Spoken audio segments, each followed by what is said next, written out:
Well, I'm really excited and I'm so happy to be hosting this session, and I welcome you all on behalf of MedExam Expert. Yeah. Hi, Anusha. No, you didn't miss anything. Hi, Reena. Yes, Dr. Zaid will be here in some time in the meeting as well. All right. I'm good, Janani. How are you? How are you doing? Sure. Saima, you want to say something? You raised your hand.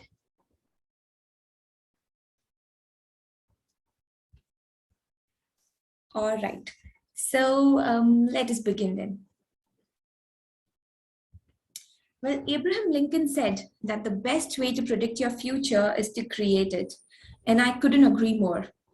Today, we are going to be talking about creating a future that we all dream of.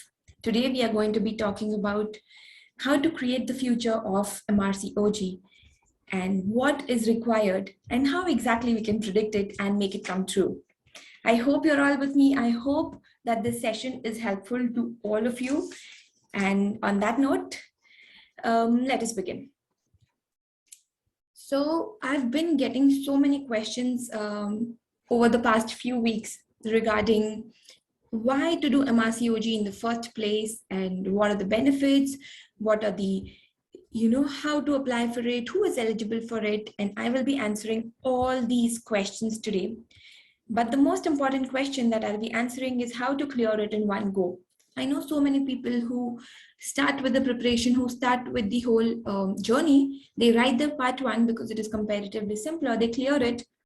And because of some problems, because of lack of direction, or because of focus, or because of whatever reasons, they do not go ahead. So today I will try to summarize that how to make the best of your time and come out successful and clear MRCOG Part 2 in one go, and how I did it. I hope that my journey is helpful even to one of you all here today. I would be so grateful. Right. So let us start with the first question of why MRCOG is so important. Well, the college mentions on its website that MRCOG is a gold standard global exam, and it is your passport to the very pinnacle of your profession. And I couldn't agree more with this particular statement. Before we move on, let us understand what gold standard means. Gold standard basically means a high level of quality that others try to copy. Also means that something that is very good and is used for measuring how good other similar things are. If you go out, if you see any gynecologist with the MRCOG degree, they stand out. They have an edge over the others. And there is not one or two reasons why. There are plenty of reasons why. And that is why it is so important. Shruti, MRCP, well, we'll have another session for that. But today is going to be all about MRCOG. All right? Okay, great. Right. So where was I? Yes, great. So yeah, so whenever you see MRCOG in front of a gynecologist's name, you know that they have an edge, that there is something different about them. And everybody wants to achieve that. And there are reasons why people don't go ahead. And because there are so many uncertainties. And I hope with this session, I'll clear a few of those doubts. So we all as obstetricians and gynecologists have the basic knowledge. We all know the basic obstetrics and gynecology knowledge, but having an MRCOG will give you that edge. It will help you improve your patient care. That is one big part of it, but it will open a plethora of opportunities, not just in your resident country, but also abroad.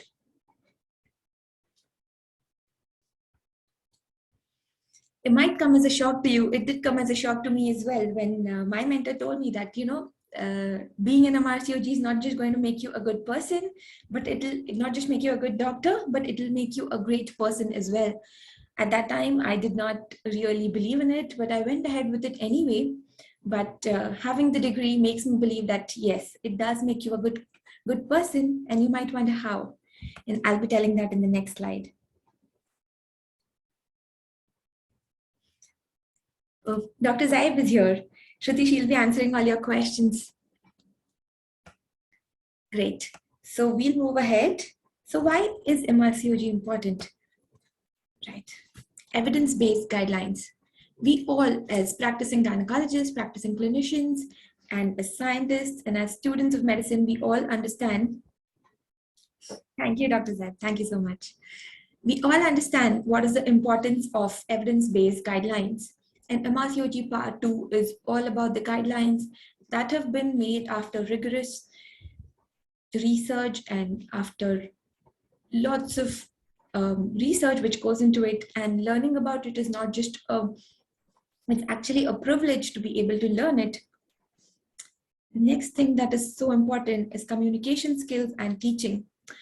Well, during my post-graduation, there were very rare times because of busy working schedule or because of whatever reasons, I definitely believe that I lacked in terms of communication skills. I was hardly taught on how to talk to patients or how to be empathetic towards them, how to speak to them so that they feel loved and cared for, like every patient deserves to be treated. And I'm so thankful to the whole process of MRCOG, Dr. Zaib especially, for teaching me the essence of communication skill and teaching as well, teaching your course, teaching your peers, teaching your juniors. All these things together make you a good doctor and improve patient care. So this was my 2 cents on why MRCOG is important. Now let us talk about how to go about MRCOG. So it's a 3-part assessment, like we all know. There's part 1, there's part 2, and there's part 3. The part 1 and part 2 are written exams. The part 1 is all about your basic and clinical sciences relevant to obstetrics and gynecology.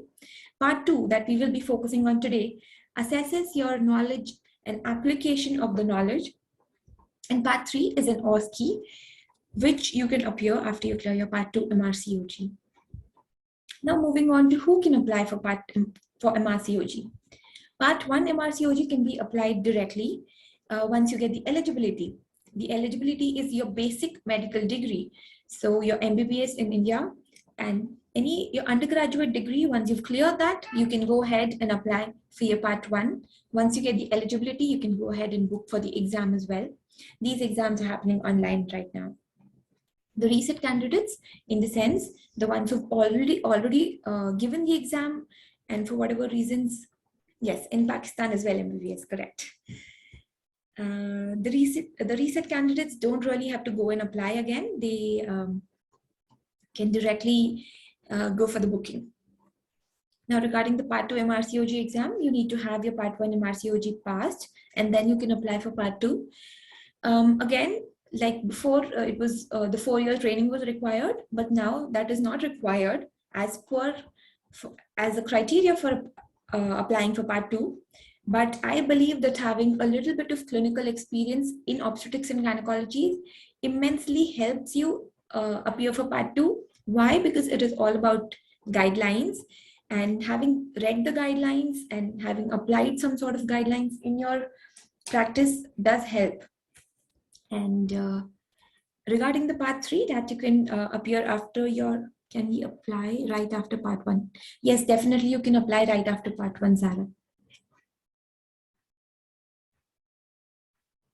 Yeah.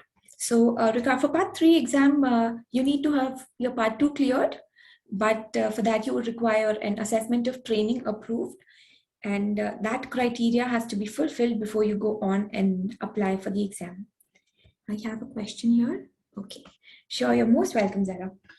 So this is just the criteria for AOT, and I will briefly tell you that you need to have a minimum of 4 years in obstetrics and gynecology, and this must include at least 2 years in the specialty within the 4 years preceding a candidate's initial application, and a minimum of 6 consecutive months. So a single post has to be at least 6 months. All right. Okay, let's move on. So how to prepare for part 2 MRCOG?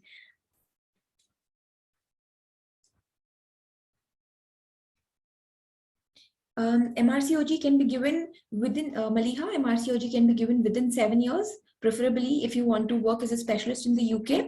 But if not, if you want to keep continuing working in your own country, then you can give it for 10 years, within 10 years as well. Yes, Anusha, sure, tell me.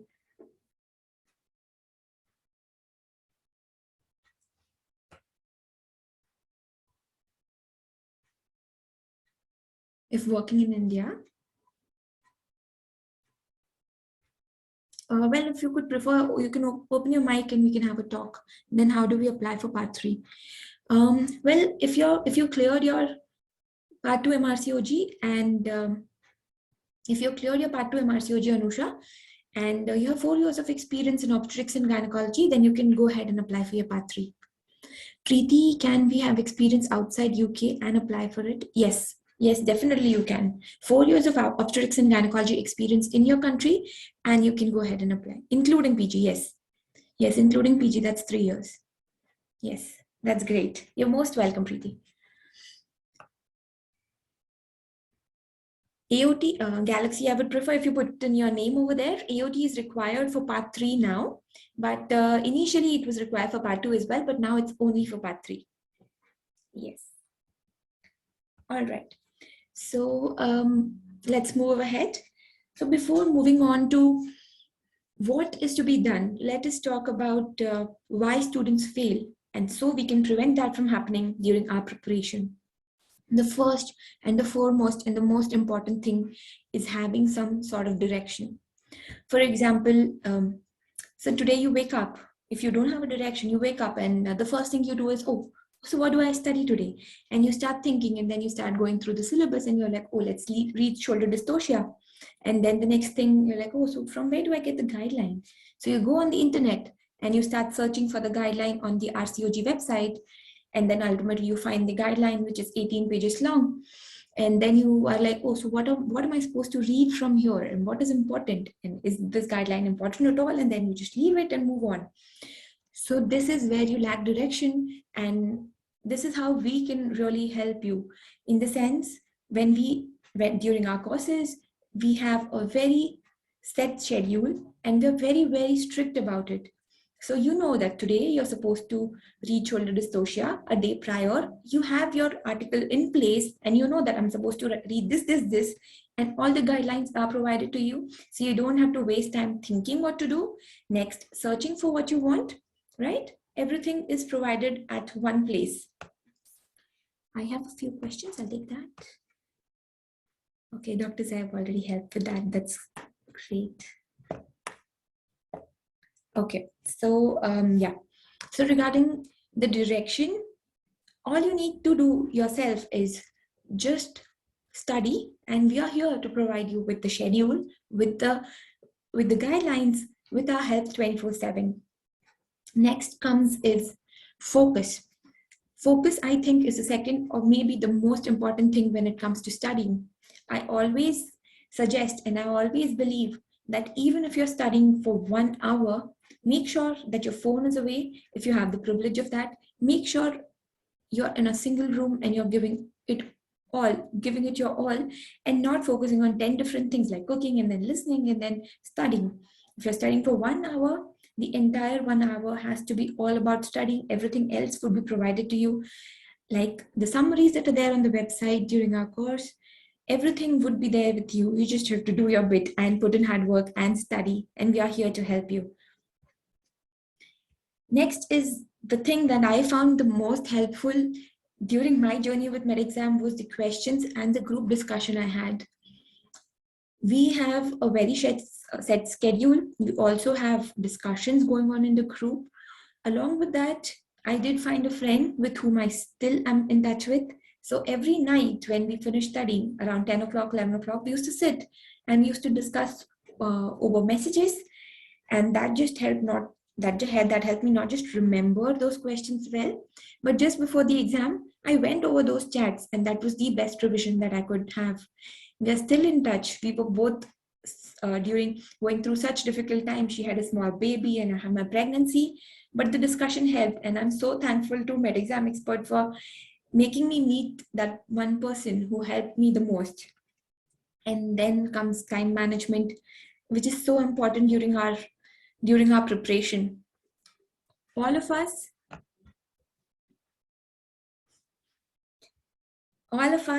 in this journey, thank you so much, Preeti. All of us in this journey are doing everybody's working, and everybody has family, and everybody has so many responsibilities that they need to care for. So the most important thing that comes in picture is time management. And what helps with time management is having a set schedule, having somebody telling you, please study. And we do that a lot, isn't it, Dr. Zaib? We're always behind students telling, oh, now you have to study, now you have to post questions. So that sort of forms a motivation for students. And they do come back and they do start studying and they do post questions, and it makes us very happy. So all these things, when put together, do prevent a lot of students from failing. I think this is the recipe for success.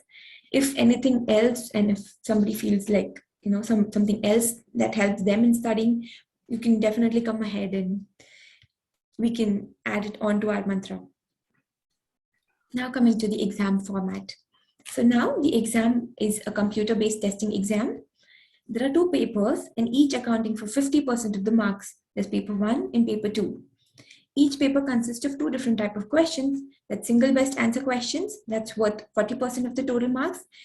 And extended match questions that's worth consistency.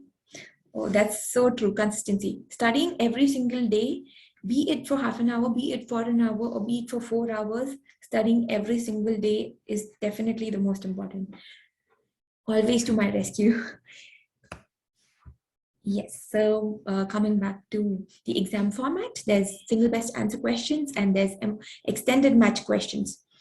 So extended match questions are the key points in passing MRCOG Part 2 is what I believe. They are, SBAs are, they have questions and then there are 4-5 options and you need to select the correct one, single best answer. So you need to select the best options out of the ones that are given.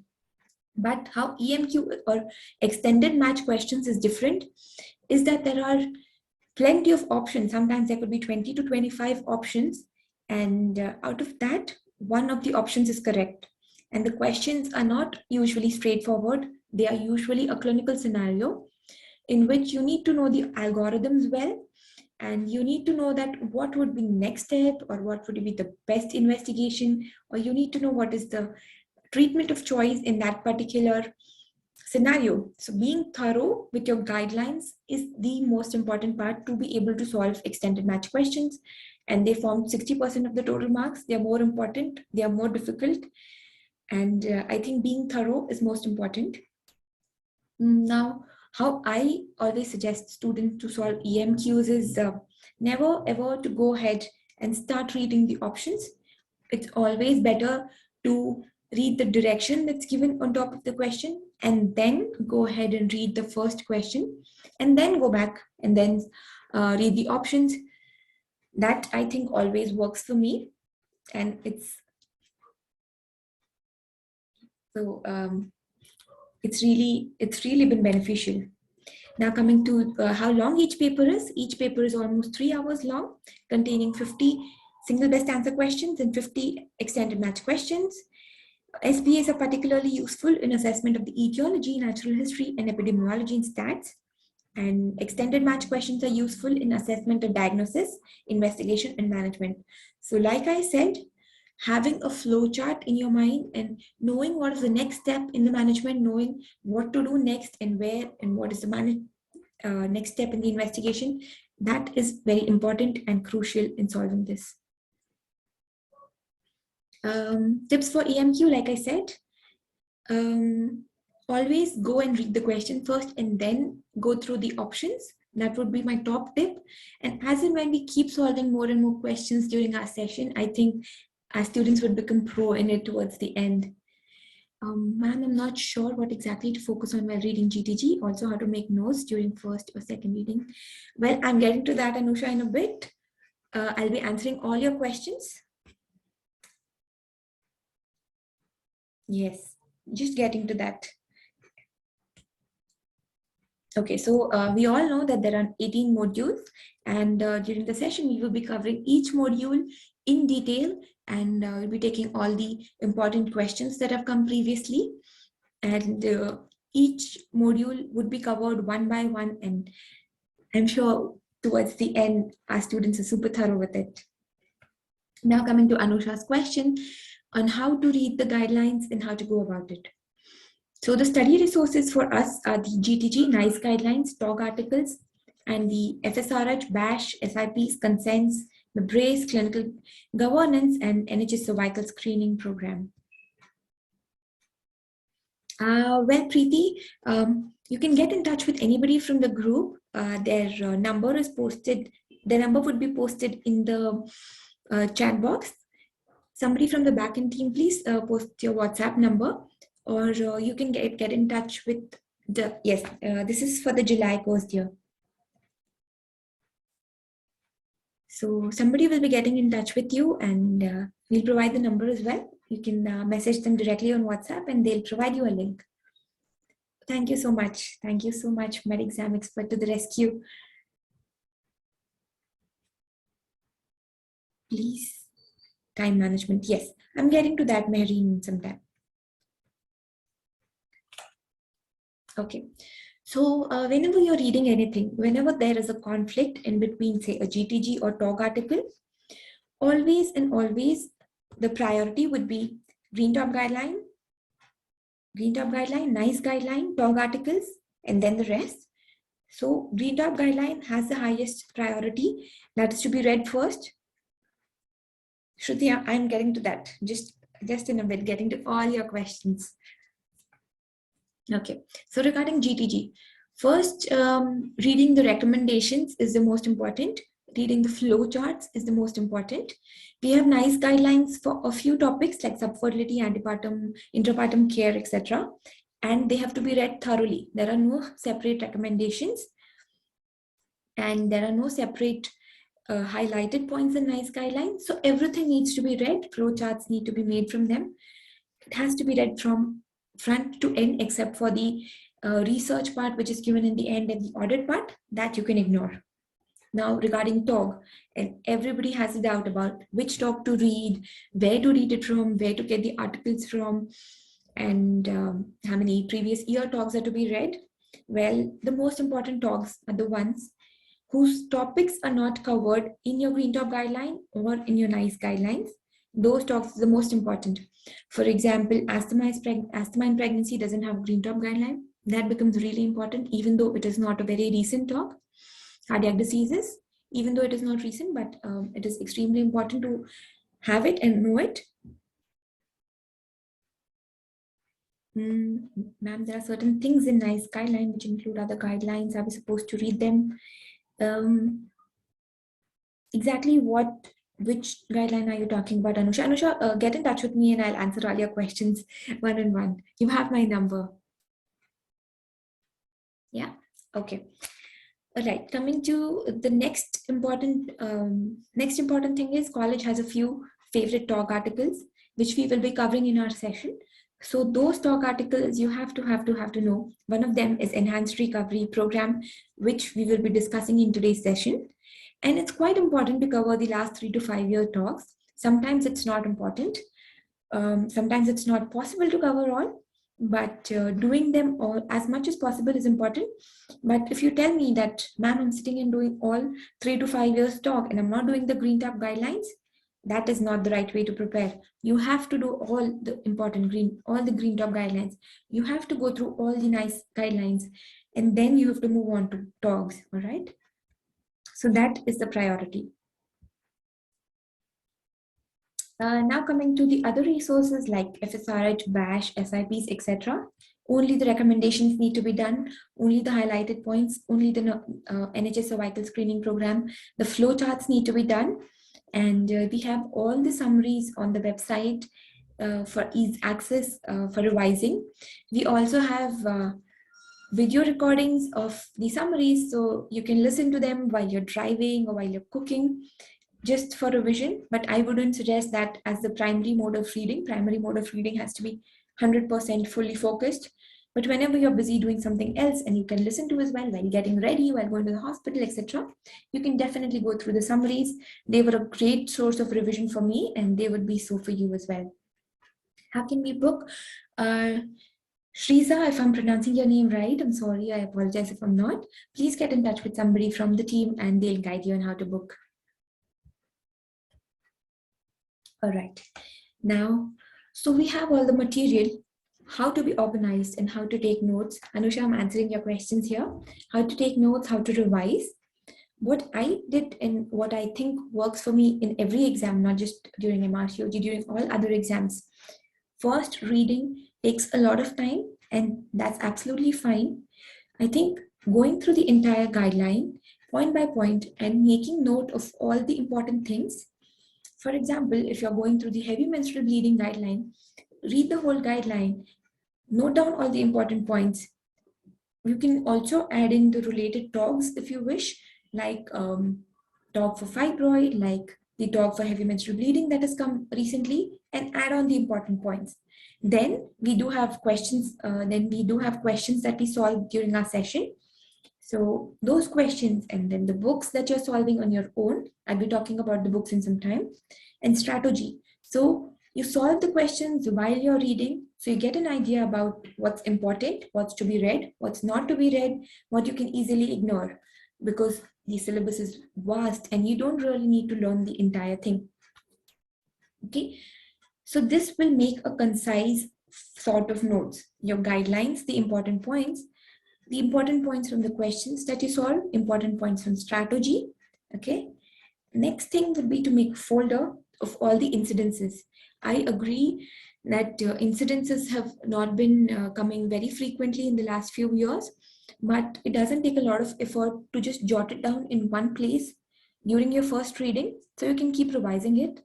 And if at all they come, you are 100% thorough. And if any incidents come, you will be thorough and you will be getting full marks in that particular question. Isn't it? Every single question counts and we don't want to miss out on anything.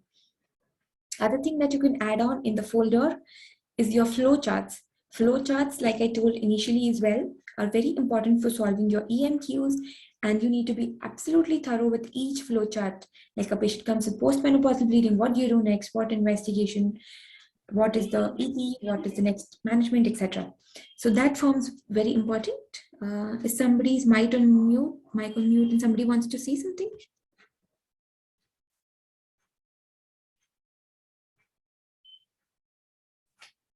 Where do we find the practice questions? Practice questions will be provided to you by the team. It will be all there.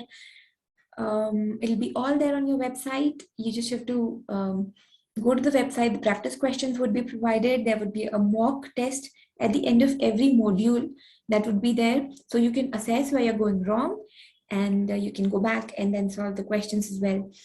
And then read up the things where you went wrong, and then attempt the mock exam again. It's free for you to attempt as many times as you want.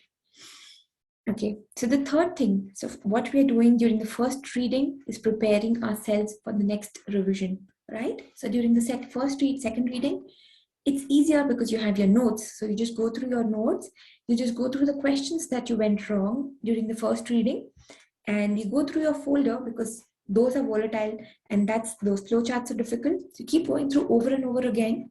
Keep going through difficult topics like what I used to find difficult was venous thromboembolism in pregnancy, the doses of heparin, etc. So you can keep going through those over and over again. And I'm so sure that towards the end of the course or towards the end of 4 or 5 months, you will be so thorough and ready to go face the exam head on. Hi Rita, did you have a question?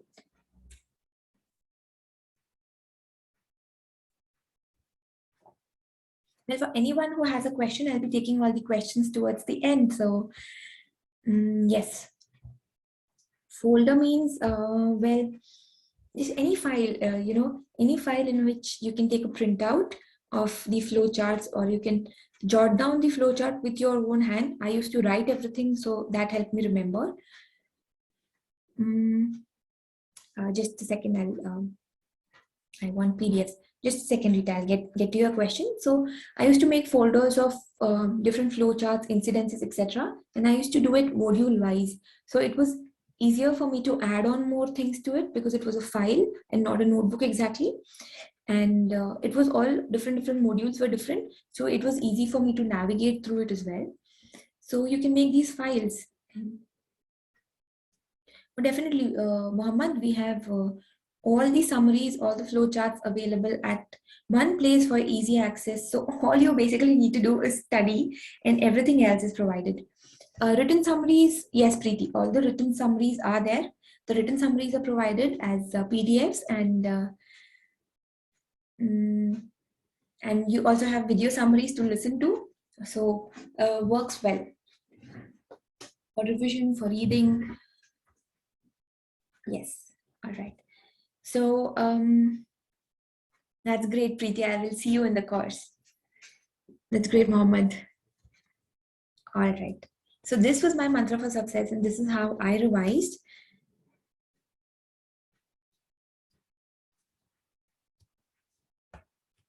Okay, now coming to the books, and everybody has so many questions about which books to solve, how to solve the books, and what's important. The first thing that I want to tell everybody is whenever you're solving books, there are plenty of them available, and some really good ones like Amanda Jones and Andrew Sizer's. Pisana has amazing EMQs. Get Through is a comparatively recent book. So whenever you're solving all these books, which would be provided on the group as well, on our Telegram group, all the books will be provided. Whenever you're solving these, the first thing that you need to keep in mind is not to go and look for keys. The most important thing to do is to understand that you have got the concept and you are confident in solving these questions. A lot of times, these keys that are given in the books are according to older guidelines. New guidelines keep coming out every few years. So don't just go ahead and just keep running behind keys. If you understood the concept, if you understood the guideline well, I'm so sure that you can answer any question that comes in the exam. And we would be here to help you with the wrong answers and the wrong keys as well. Islam, I'm sorry, I don't think you can get printouts of these summaries. You can definitely make notes from the website, and but I'm sorry, we can't really provide the PDFs. So we can't do books in our first reading. No, definitely, Anusha. That's what I said. You should read your guidelines and simultaneously solve books. Why? Because solving books gives you a direction as to what is important, what is to be read, what is not to be read, where to focus on, what kind of questions they're asking. To assess yourself, solving questions is of utmost importance, right? And wherever you're going wrong, make a note of it, take a screenshot of your solving questions on your iPad, or take pictures or whatever way. But make sure that you have all the wrong answers in one place so you can just revise those. What to note down in course 2? Yes, to know the correct keys, lots of times you have to go back to the guideline. Lots of times you have to go back to the guideline and correct yourself and recheck. But if not, we solve lots of questions on the group where a lot of these doubts are answered. Priyam, sure, I'll just go back. Yeah, have a look. Well, Anusha, when you haven't read and you're solving questions, it's all right if you're not getting the right answer, but you understand that okay, this is important and this is to be read. And when you're reading the guideline, you know to focus on that. All right. You're welcome, Priyamvada. Subhashri, 6 months is a long enough time.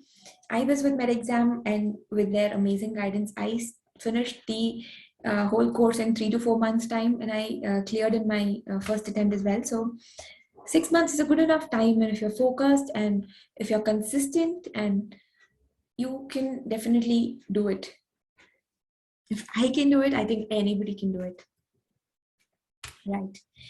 So only you can turn your dreams into reality. Just what I was telling Subhashri right now. And you have everything you need to make it happen. And we are just here to support you through it and be a small part in your success. And that would make us really, really happy.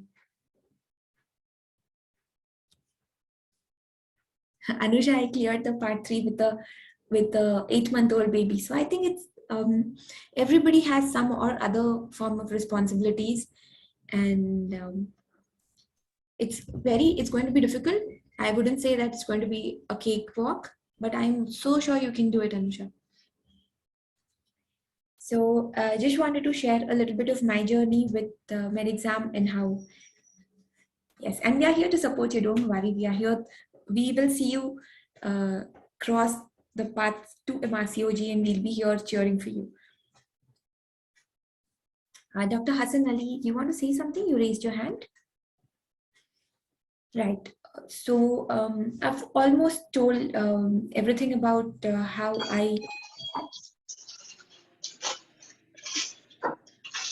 somebody's mic is on mute. Dr. Hassan, you want to say something?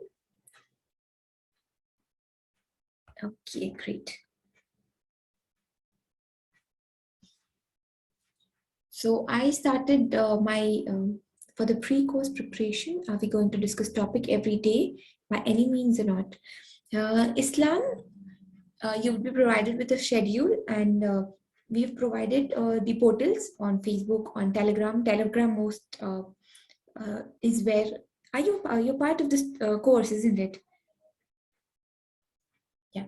So these portals are yes. So these portals are where all the basic discussion will be happening, and you can post in your questions, and we'll be here to solve your queries. And questions will be posted for you from the team as well, which you can attempt at your own free time. And if any doubt, we will be here. Yeah. Right. So I think having a set goal in mind and having this one thing in mind, that whatever it is, I will do it, is how we move ahead. With med exam, it's like a family. You have your friends and you have mentors who are again like friends. And Dr. Zaib is like the best thing that happened to me during the whole preparation. She's like an elder sister. So you find friends, you find mentors, and it's like a big family. And together, we'll work together for your successes, and you with your friends and all of us. And I'm sure we'll all make it through, and we'll all see you clear the exam. So having a set goal in mind is very important. Having a set schedule is very important. Having a strategy as to how you're going to study and how you're going to revise is very, very important. There will be distractions. There will be times when you will not be able to study. That's okay. Take a break, take rest when you want, but never quit. Get up the next day and keep motivating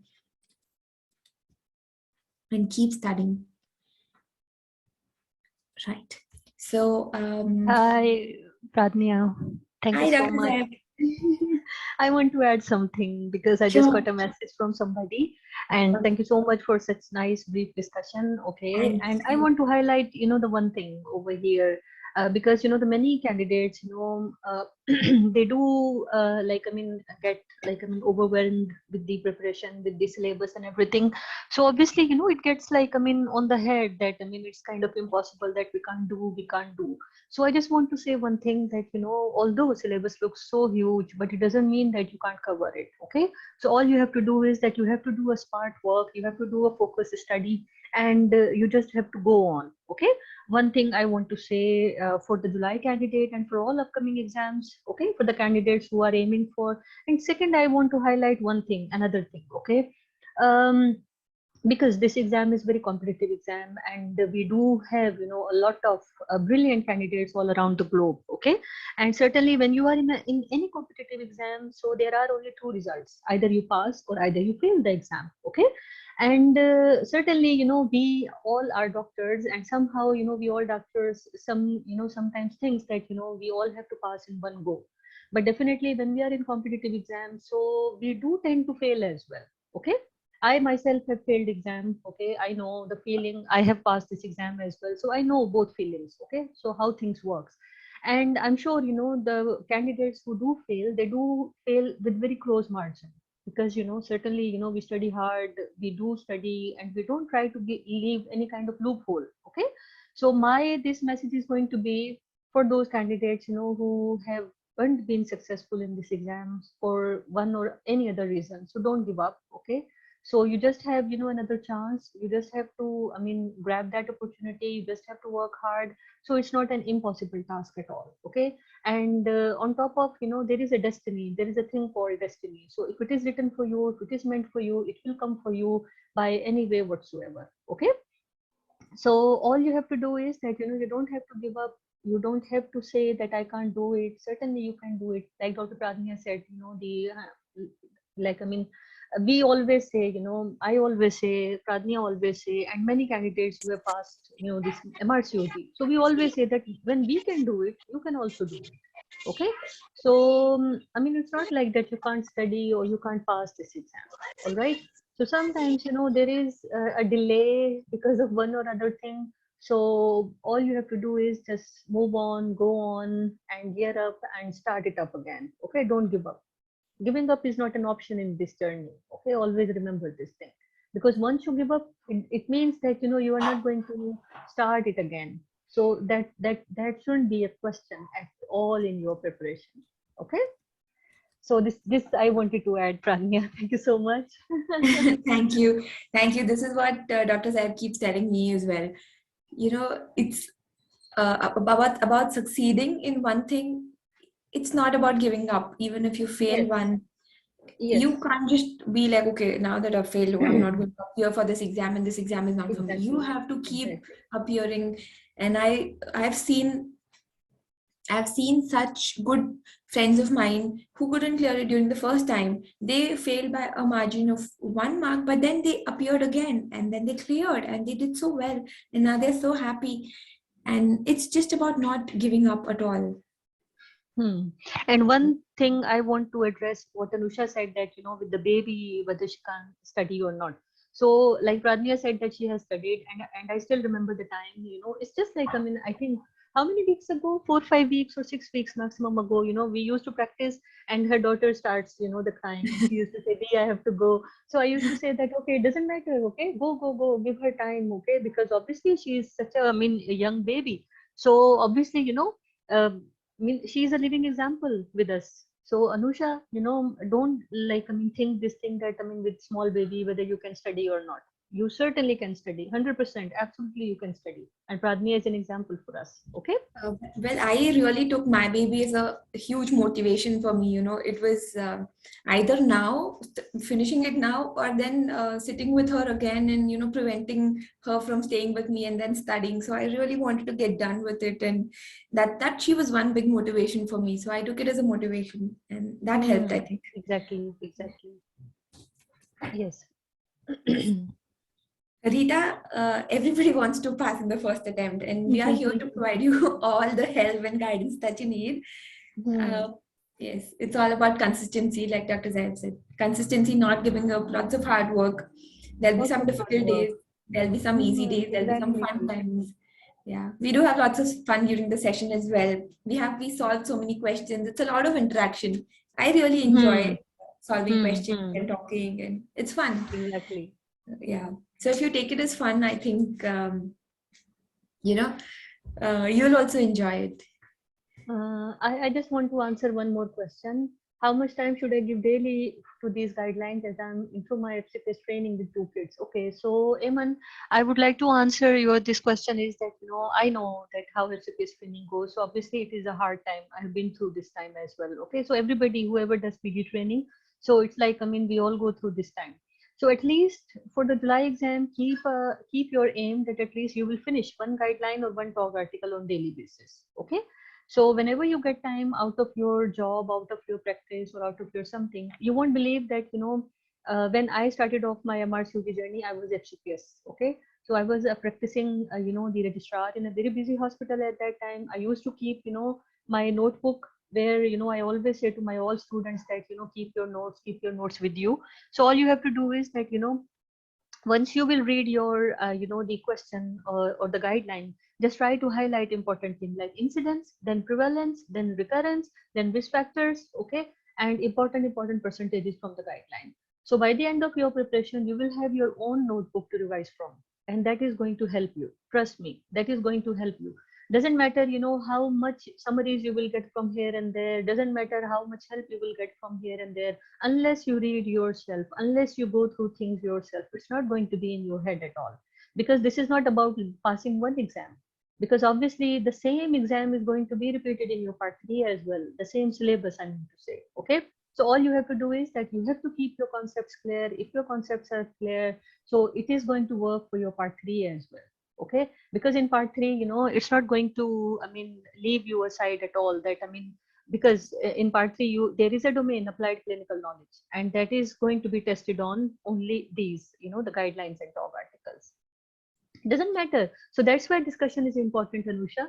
So this is a fear of yours. Okay, probably you are writing more than important things. Okay, so this is the beauty of discussion with the partner, with any group, or with any course, or with any mentor. So obviously, we as a mentor, we do try to guide according to our own, the study pattern, according to our experience as well. So obviously, so that is, some kind of thing that, what we have to practice. So it's not like that, you are going to be like, 100% by one reading. Certainly you need multiple revisions as well. Okay. And please, all of you who are listening to me at the moment, don't keep this thing in your mind that if you will get summaries, so you will, just go through. Trust me, if I am making notes for myself, so those are my points. Probably, because if I am well read, if I have, very good background knowledge, so probably I will be noticing down only few things. So those important points are important for me. So probably those are not important points for you. All right. So all you have to do is just go through once thoroughly. And yes, obviously once you will take help from, the any course, any mentor, any summaries or anything. So that is going to be, the cherry on the top. So you have studied and now you can just scan that, okay, now I have got a cherry on my, the cake as well. So that is going to help you. So always take all these, the kind of ready-made, the things as a help. All right. So it's not like that, what you have to do. Okay. So it's not like that, if I have made notes for myself, so those are going to be important for you as well. Probably you don't know those things and probably I don't know those things. Okay. So it's all about, the personal perception. So it's all about, the how somebody has background knowledge as well. Okay. Trust me, it helps a lot. You won't believe, it's been like I passed my part 2 in 2018 and I have made my 2 notebooks at that time. Okay. And Alhamdulillah, till date, I'm using those notebooks with me. So those books somehow, are with me. I have traveled with those notebooks for my part 3 exam, UK. Okay. I have traveled all around the globe, wherever I used to go for any exam whatsoever. Okay. So those used to be like, my kind of, the genuine help. And certainly, this is a kind of technology era. So obviously, everything is available online. So you can make your own folders in your Google Drive, in your OneDrive, or in your phone as well. So at all times you can have an access, okay, of everything. So if you feel that you are missing something, okay, just go through the website, the RCOG website, nice guideline, some of the TOG articles are freely available. Some you can keep with yourself as well. So all you have to do is just open and just see, that's it. This is what you need. All right. So all you need to do is that at least you should be knowing by this thorough preparation. So, okay, this is a topic. So from where this topic is coming? Okay. Is this nice guideline? Is this TOG article or is this a green top guideline? That's it. Okay. So I think, the personal notes helps a lot. So all you have to do is that if you do that, so that is going to help you not even in part 3, but in part 3, or not even in part 2, but part 3 as well. And it's been like 4 years now, and those notes are helping me much till date. Okay. So whenever I take my sessions as well, I do keep those 2 notebooks with me. So whenever I have to say anything, tell anything, so I ask my student that, okay, just let me go through, just let me, see this thing on my notes, and then I'll be, giving you this answer. So that is a help. Okay. So please don't just keep this a habit that, you will get, the stuff from here and there, and that is going to be in your head. Okay. All you have to do is that at least you have to study once properly. Okay. And then you can take help from, the all ready-made summaries and notes and blah, blah, blah, anything whatsoever. I hope I'm clear. I agree. This is absolutely true. Hmm. Our core is our guidelines that are provided by RCOG and our own notes, but the summaries do help for revision, and whenever you're traveling, you can listen to them, and then they do really help. Yes. Right. Okay, yes, thank you so much for giving me this much time because I was getting personal messages too, so I thought just to address Yes. all these. Thank you so much, Dr. Zeb. Okay, carry on, please. Ume, just about taking notes, about your question that writing takes a lot of time. I agree. I used to feel the same when I was writing those notes, but trust me, when you're revising those notes, it takes much, much, much lesser time as compared to when you would go through the entire guideline, right? So first time definitely take a lot of time, but the revision would be super smooth. Yes, you're welcome, Zara. Right, so let's move on to discussing about enhanced recovery in gynecology. So the topics, so the source for reading this is the talk article and the scientific impact paper. This was published in 2013, even though it is not a very recent sort of a guideline or article, but it is quite relevant because, like I said, it is important not just for your part 2 and your part 3, but I think it's quite important for your clinical practice as well. Ume, highlighting on the software. Yes, if that works for you, that's fine. But writing it down would help me a lot in the sense it would help me remember it on my own and write it down. So it was sort of an active learning. So how you tend to remember things. Let me go back to the whole concept of how learning works. If you listen to a lecture, I think you retain like 5 to 10% of what has been said. If you just passively read something, again, you remember 5 to 10%. But if you actively reproduce it and write it down, you tend to remember more. And if you keep going through it and keep revising it, you will retain the most. Okay. So yes, highlighting will help, but not as much as reproducing it on your own. All right, great. So let's move on to talking about enhanced recovery in gynecology. Both the articles were written by the same authors, and both the articles have pretty much the same thing. So enhanced recovery was initially described by this one doctor called Kahlet, and this was in Denmark in 1990s.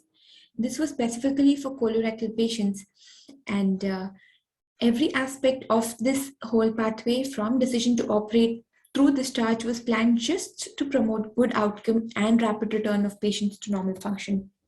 So normally these patients would be admitted for anything between 2 to 3 weeks after their surgery. But what Kehlet did was, so he started discharging patients after 2 to 3 days, and he saw tremendous benefits at the end of it. This radical approach was challenged the old conservative management of patients. Like initially, patients were kept in longer and they had a more conservative approach to management, and Khaled went ahead and challenged it, and the effects of it were quite obvious. And somebody's mic is unmute. Kindly go on the mute mode. Thank you.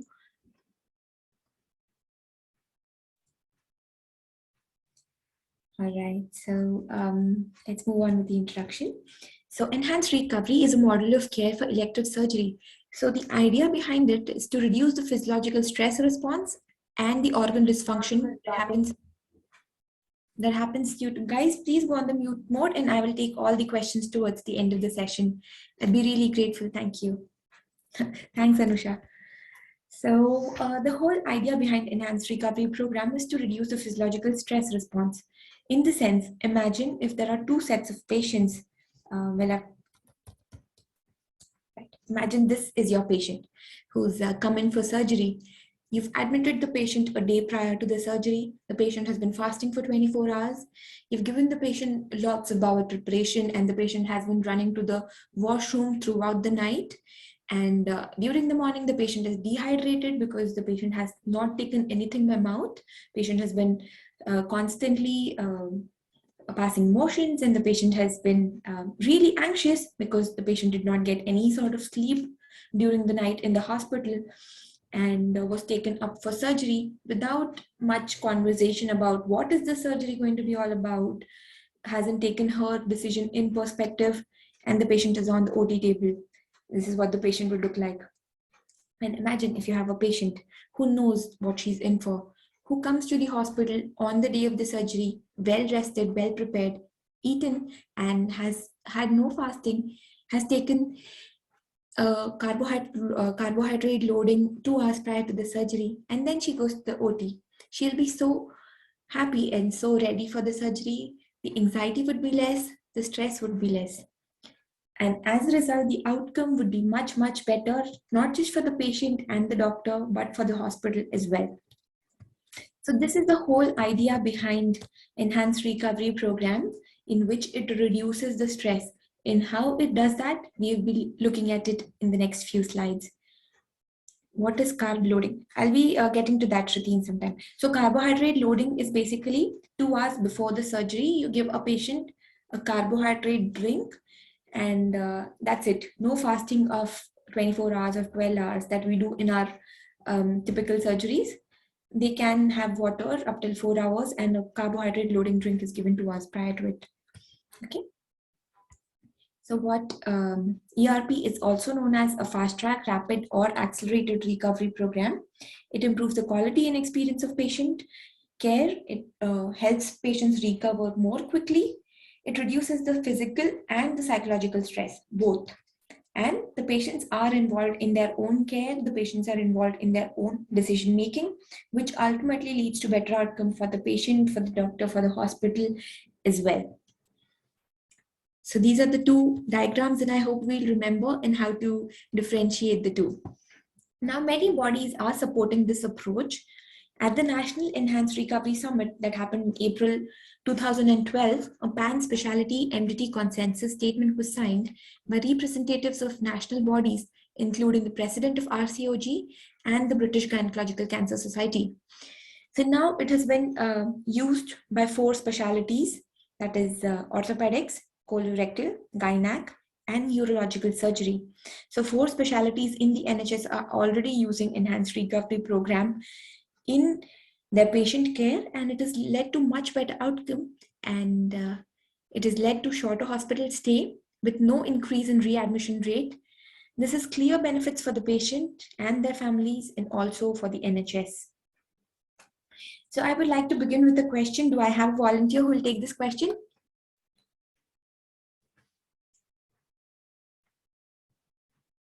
Do I have anybody who will read the question, or I'll read up the question and you can answer in the chat box? All right, I'll read the question, and guys, be active in the chat box. I'd like to see how, I'd like to understand what your understanding of the enhanced recovery program is. 2 participants. Shruti, you want to take this question? Yes, ma'am. Sure, go ahead. I will.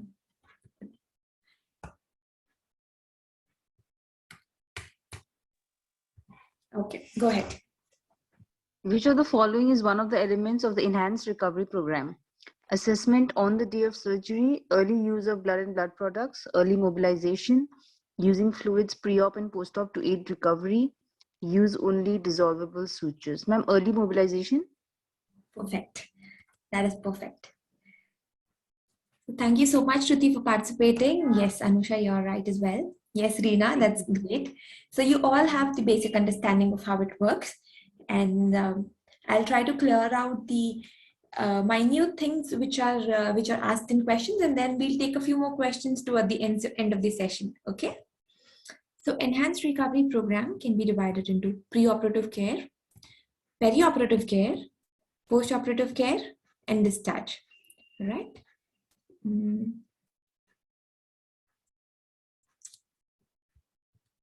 So let's start with preoperative care. So preoperative care not just starts just before the surgery, it starts at the level of primary health care, wherein we would be optimizing the hemoglobin levels. We'll be managing pre-existing comorbidities like diabetes, hypertension. And not just this, we do a risk assessment of the patient's health. For example, if the patient is smoking, we would encourage the patient to stop smoking, connect the patient to maybe NHS quit smoking services. If the patient is overweight or obese, we would advise in lifestyle modification, try to bring down the BMI to a normal range so it aids the patient's recovery. If the patient is on any medication, say for example, if the patient is on oral contraceptive pills, we would try to stop that or preoperatively so there are no complications during the surgery. So I hope I'm making myself clear. Reena, we will be finishing after the session is over, and then I'll be briefing about the course. So another half an hour to 45 minutes. Okay. Right. So moving on. Yeah. So moving on, we would be optimizing the health and the medical condition, like already said. Informed decision making forms a very important part of enhanced recovery program. The patient is briefed about the treatment that the patient would require. The patient is given written information as to understand what it is going to be all about and involved in decision making. So it's not a one-sided direction that, okay, you need the surgery and you have to undergo the surgery. The patient is involved in the decision making, which makes the patient very comfortable and has led to much better outcomes. And studies have told that preoperative patient education can reduce need for pain relief and also improves patient education. The discharge of the patient is planned. The planned date is agreed with the patient. So she can come with a prepared mindset that, okay, I will be going home during this stage. So the anxiety is lesser. So the stress is lesser. And preoperative therapy instructions as appropriate are given. Now let's come to the perioperative care. So the patient is admitted on the same day of the surgery. So there's no admission on the previous day, and there's again that decreases stress like we already spoke about. Also, it helps in reduction in preoperative bed usage. So these beds can be very nicely used for other patients. It also decreases the cost and optimized fluid hydration, in the sense the patient can take fluids throughout the night. So there's no restriction in that. And as a result, dehydration is avoided by reducing the period of fluid fasting to 2 hours prior to anesthetic. Carbohydrate loading is given, which reduces the length of stay and is also liked by patients. Starving is reduced, and also bowel preparation is avoided because apparently it is not associated with any improvement in patient outcome, and it also associated with morbidity. Ma'am, actually, I thought today's topic was Kavita. That is in the course, dear. We'll be doing that in the course schedule. This is a free session for everybody. So,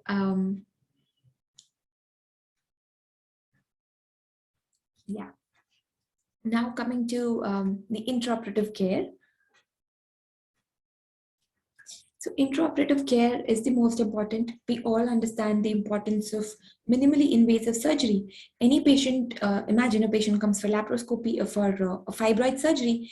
If you do a hysterectomy, open hysterectomy, and say total laparoscopic hysterectomy, the outcome would be much, much, much better in a laparoscopic hysterectomy because the hospital stay would be shorter, the patient's symptoms would be lesser, the patient would be mobilized early, and everything ultimately culminates to a happier patient and a faster recovering patient. Now, whenever in minimally invasive surgery cannot be used, it is advisable to use transverse incisions, that is transverse abdominal incision. No nasogastric tube is to be used during the surgery. Use of regional blocks is advised because spinal and regional anesthesia can reduce opiate requirement, which in turn allows a more rapid return to oral fluid intake. Also, optimized fluid management is done during the surgery, and individualized goal-directed fluid therapy is given to the patient. Antibiotics are given prior to incision, and VTE prophylaxis should be included as there is evidence for their benefit. The use of vaginal packs is usually avoided because 1, they are uncomfortable for the patient, and 2, they may hinder mobilization, which again is something that we don't want.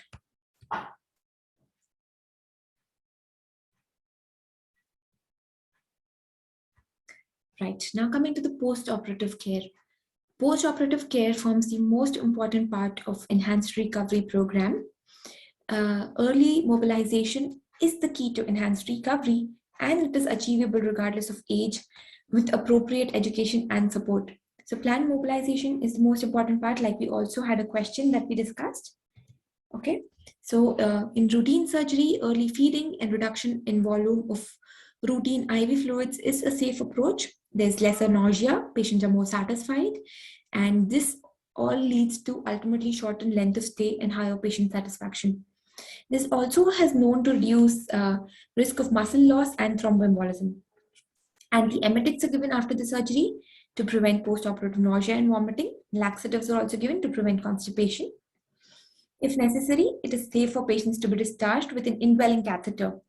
So patients can go home with a catheter in situ on day or 3, and they can come back for removal as and when required. Preeti, regarding this particular topic, if you're asking, well, the talk article and the SIP are quite similar because they're written by the same author, published in the same time, so you can read either. Or you can just go through the session. It's quite summarized during the session, right? So coming to the post-operative care, planned mobilization is really important. Rapid hydration and nourishment is very important. Appropriate IV therapy, in the sense avoiding prolonged IV fluids. No wound drains, no nasogastric tube. Catheters are removed early, which again aids in early mobilization. Oral analgesics are given regularly. Paracetamol and NSAIDs are given. And this is a very important point and has been asked in many SBAs, that avoidance of systemic opiates-based analgesics where possible or are administered topically when cannot be avoided altogether. Great, that's great, Preeti. Okay, now coming to the final part of it, the discharge. So patients can be discharged when the criteria are met. That is, patients can be discharged once they're mobilizing, they're eating and drinking, they're passing flatus, and the pain is controlled by oral analgesics. So we just have to discharge when they're passing flatus, like traditionally how we discharge patients when they're passing stool. That is not necessary. They can be discharged when they're mobilizing, eating and drinking, and passing flatus. A telephone hour, 24-hour telephone contact follow-up is given to these patients because they are also provided with written information on discharge, and this includes the emergency contact information, practical advice to aid recovery, and expected length of time until they return to normal functions, and a therapy support is given. If they have a stoma, how to care for it, if they need physiotherapy, how to do it at home. All this is provided at the time of discharge. So when all of this is put together, it looks something like this. And I think you need to be extremely, extremely thorough with this one table, and most of the questions would come from this table itself. So this can go into the folder that I was talking about, the folder of flowcharts. All right. Amo, you raised your hand. Did you want to say something? You're welcome, Preeti. All right, so let's move ahead. Now coming to patient involvement. Like I said, empowering patients to take a significant role contrasts with the passive sick role the patients play in traditional care pathway. Okay, all right. And this starts in primary care, like we already spoke about, at the time of referral, aligning their expectations with the expectation of the clinical team at the earliest stage. So patient involvement is very important. Shared decision-making helps women take ownership of their own decision with respect to whether surgery is necessary or appropriate, through to how they want to be treated and till decisions about discharge. So everything from when they want to be treated, how they want to be treated, if at all they want to be operated or not, if there are any alternatives to the surgery available, when they want to get discharged, every single thing is taken into consideration from the patient's point of view.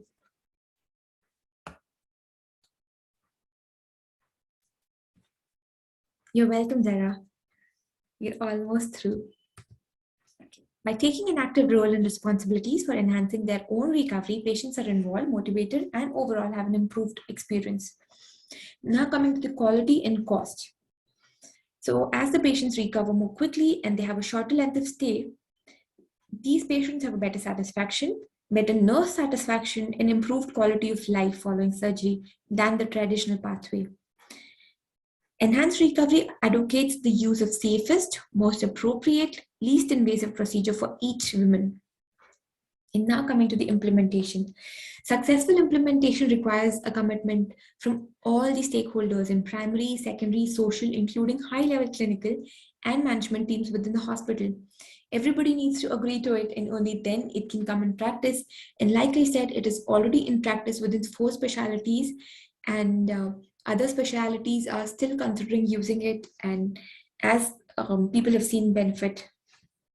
Training is required to ensure that this core team understands the current service and can then identify and implement improvements, measure the impact and feedback to the wider clinical team.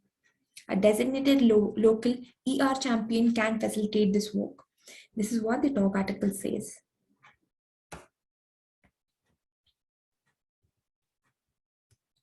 So now let's move on to more questions. Who wants to volunteer for this one?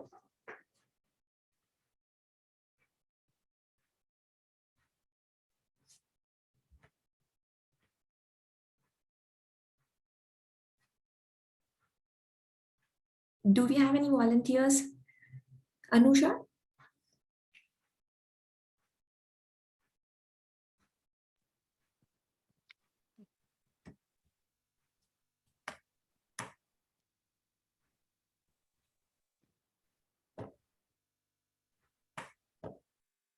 Yes, ma'am.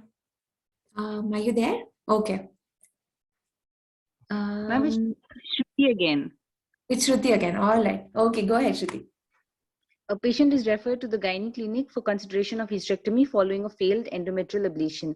At what point should enhanced recovery planning start? So the answer is E, ma'am, with the initial referral. Perfect. Reena, you can take the next question. The question is with the initial referral. Yes, this was marked wrong. I'm so sorry. There was some problem during the processing, but yes, you're right. E is the correct answer. Reena, you can take the next question here. Thank you so much, Shruti, for being so active. Thank you, ma'am.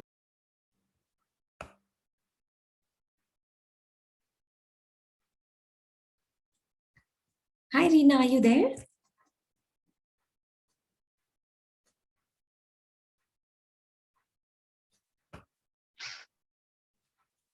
Can I get this one? Yes, definitely. Go ahead. A medical student is interested in learning about enhanced recovery in gynecology. Which of the following principles is not part of an enhanced recovery pathway? A. Antibiotic prophylaxis following the skin incision. B. Avoidance of intraoperative hypothermia. C. Complex carbohydrate drinks 2 hours prior to surgery. Early postoperative feeding, verbal and written information for the patient explaining the preoperative pathway. Answer is A. Prophylaxis following skin incision. Yes, that's absolutely right. That's great. Great job. We have just one last question. Who would want to volunteer for this one? That's great, Preeti. That's great, Emo. Yes, Reena, go ahead.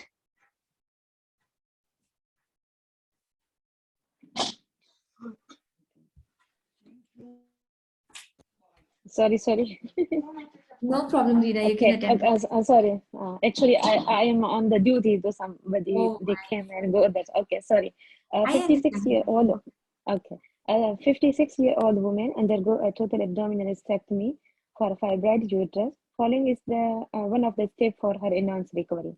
The A is the clear fluid up to 4 hours prior to surgery. B is long. Kingdom Hospital LDR Rhea. Sorry. And the B is long-acting sedation and pre-medication. Admission of antibiotic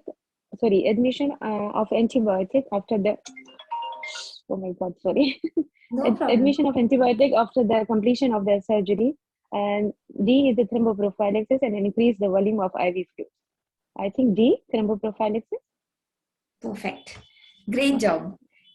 I really recommend your dedication. You can go ahead and take your call, Reena. Sorry, I will attend the call actually. Sorry. Yes, definitely go ahead. Definitely. Yes, Okay, yes. okay, Thank you so much for being so active. Thank you. Okay. Nice having you. Yes. Thank you. All right. Those were all the questions that I had. We have lots of questions during our session and we enjoy solving them. So before I end the session, I just wanted to tell you a little bit about the course. I have given a brief idea during the session as well. But let me tell you that this particular course that we're talking about is for the July 2022 exam. And I would be there, Dr. Zaid would be there, Dr. Mohammad Hassan would be there, and these are just a few feedbacks from what our champions are saying about us. These are from the Jan 2022 session, and our hearts are so happy reading at this, and we are so grateful that they're enjoying the session and they're having so much fun. We really enjoy teaching them and we have a great time, and I think over a period of time we become like a family, and it has made us really happy that they're enjoying. Okay, so in the course we will be covering all the modules one by one, and each session would be lasting around 4 to 5 hours depending upon how big the particular module is. Bart Goldman, yes, the link would be shared in the chat box. Somebody from the backend team will do it for you. Okay, thanks, Emo. So yes, so we will be covering all the modules one after the other, and we'll have a special biostatistics workshop as well, and a last minute tip session would be taken just before your exam. We'll have sessions wherein we'll be solving your queries and if you have any doubts, all right? And we'll have live sessions. You will be getting the recording for these live sessions. We'll have groups on Telegram and Facebook, or just Telegram, that is to be finalized, but wherein we will be doing all the discussion. As soon as the module is over, there will be a mock test. So you can appear for the mock test and evaluate yourself, and then go back and read. And these sessions recordings, you can listen to them whenever you want. Like I said, these summaries you can keep listening to when you're working. You can always keep listening to these recordings whenever you're working or driving or traveling, etc. You'll also be provided with written summaries of talks and practice questions, and regarding FSRH and BASH, all the summaries would be there. The technical support, the amazing med exam backend team technical support would be there, helping you, guiding you through. Whenever there is any technical problem, any technical glitch, we'll always be there. We have flashcards for revision, which have all the important points, and we have questions for GTG and nice articles as well. We will be providing you this access, not just till your July exam, till the day you appear for an exam as well, and you'll be getting resource material in a particular drive so that it is easy for you to access it. You don't have to keep running around searching on the website and do all of that. There'll be a fixed schedule that you'll be following, and if you can't find anything, just leave me or one of the mentors a message on the group, and we will provide you that particular article. We understand that it's very hard to find talk articles or certain new updated guidelines, and if you let us know, we will provide it for you. Okay, so this is starting in January. Okay, so we will have till exam. Yes, you will. Yes, you will, Preeti.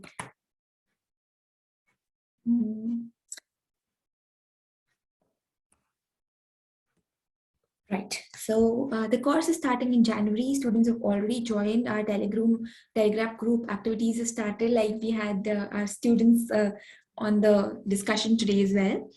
And you all can join, and we do have a huge surprise. As the year is ending, this is the last Monday of this year, and I'm so happy to be ending it on such a great note. And it was so much fun doing this session with all of you. I hope that you all benefited from my 2 cents about how to prepare for this exam. We do have a huge surprise. If you can get in touch with anybody from the team, or if you can get in touch with me, I'll direct you to the group and direct you to the team, and they will help you with this. Just leave in a message and there is a big gift for you. This is just a small way of saying thank you from the entire med exam expert team. We are so happy and so grateful for all the love the students have shown on us, and it is just our way of giving it back to all of you. And thank you so much. It's been so great. Can you share the number here, The backend team will share the number and the link. You can get in touch with them. It was so great talking to all of you, being in touch with all of you, hoping to see more of you during the session. And I will be there in the free groups as well. Whenever you have any doubts on Facebook, on Telegram, definitely feel free to tag me. And if you have any doubts, I'll be there to help you. And it would make me very, very happy to see you all successful and become MRCOG. Thank you so much, guys. If you have any questions, to let me know, or you can get in touch with the team about the course. Thank you so much. I hope you have an amazing new year as well. See you on Yes, the Happy New Year, everyone. Thank you, Dr. Zeb. Thank you so much, guys, for attending. Thank you, Preeti. Thank you, Saima. Thank you, Shilza. Happy New Year, everyone. Everyone. Stay safe, stay happy, enjoy with your loved ones. Thank you, Anuja. Thank you, Arina. It was great being here. All right, guys. Bye-bye. Thank you so much from the entire team of MedExam Expert. Thank you so much. Thank you so much. Well, Shriza, the classes will start towards end of January, beginning of February. But the group activities have started already. Yes, a blessed year ahead, hoping for a wonderful 2022. Amen. Yes. All right, I'll see you guys later. Bye-bye.